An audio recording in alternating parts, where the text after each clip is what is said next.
the importance of accountability and how to use it when going paleo. As the previous video mentioned, building new habits can be tough, but it is always possible.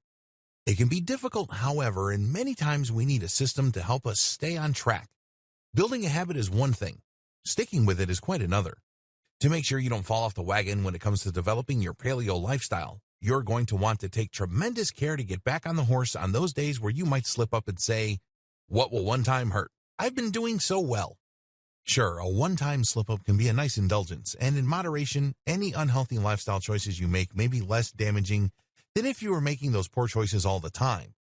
But you do not want to get in the habit of excusing yourself for doing things that you know in your heart of hearts is going against a very specific goal or lifestyle that you have in mind for yourself. If you tell yourself it's okay to indulge once, you might want to indulge again later, and soon whatever self-control and discipline you had managed to summon will be lost. It's a slippery slope when it comes to staying true to a new lifestyle, and if you aren't willing to put in the work, you will never get the results you desire. However, if you are willing to hold yourself accountable, whether by journaling about your paleo journey or by making charts detailing your pitfalls and your success stories, you are that much closer to making it something so easy that you do it without even missing the way you once lived. The days of indulging in things that are bad for you will feel almost like a bad dream.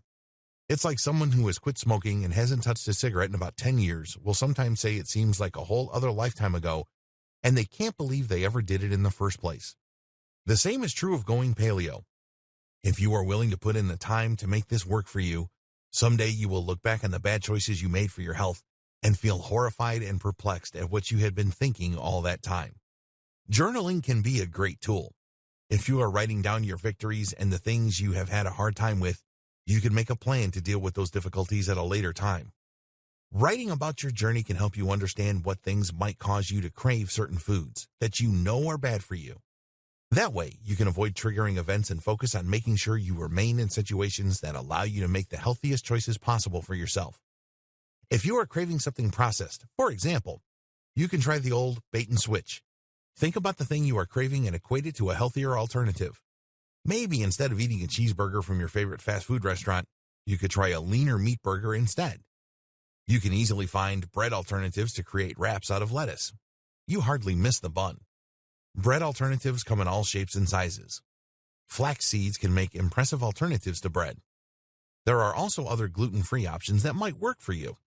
Just make sure you are doing a good job at reading the labels to the foods you eat before you eat them, so you don't end up making a mistake that could cause your body confusion. A good alternative to journaling about your diet is talking to friends and family members about it. Coworkers can also be beneficial to keep in the loop. Anyone in your life who might want to invite you out to places you will have a difficult time finding a healthy meal should be informed that your lifestyle has changed.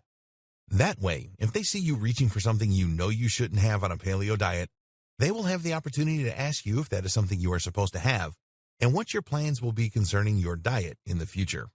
If writing things out and talking to your community to attempt to create a support group isn't enough, there's always the option of making little charts or checklists to keep yourself in line. These can easily be placed on your refrigerator door so you know you are working the best you can every single day toward your goals. For example, you might have a line with a box next to it for a check mark that says paleo meat, or paleo vegetables, or paleo fruits, maybe with a yes or no box. If you select a checkbox for no, maybe you can have a line following that says why, or another line encouraging you to do better tomorrow. It is important not to punish yourself too severely for slipping up because it can be very easy to discourage yourself from ever picking the diet back up to try again. You don't want to traumatize yourself before you have even had the chance to succeed. A lot of us end up with an unhealthy mindset that tells us we aren't capable of achieving the things we set out to do, and the first time we make a mistake, it seems to confirm this silly suspicion in our minds, and we feel sad and depressed about it, and seem to continue to verify that negative information with more and more slip-ups.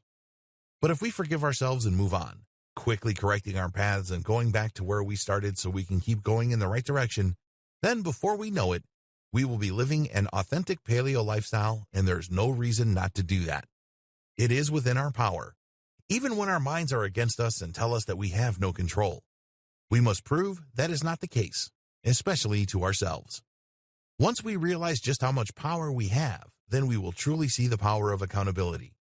If we aren't always making excuses for ourselves and instead focus our attention on ways that we can improve and do things in better ways, then we will stop living the powerless type of lifestyle that leads us to ultimately decay and feel miserable all the time and start making the choices that allow us to feel powerful and confident, all the while knowing that we are capable of achieving the goals that we set out to achieve. And there is nothing more rewarding than that.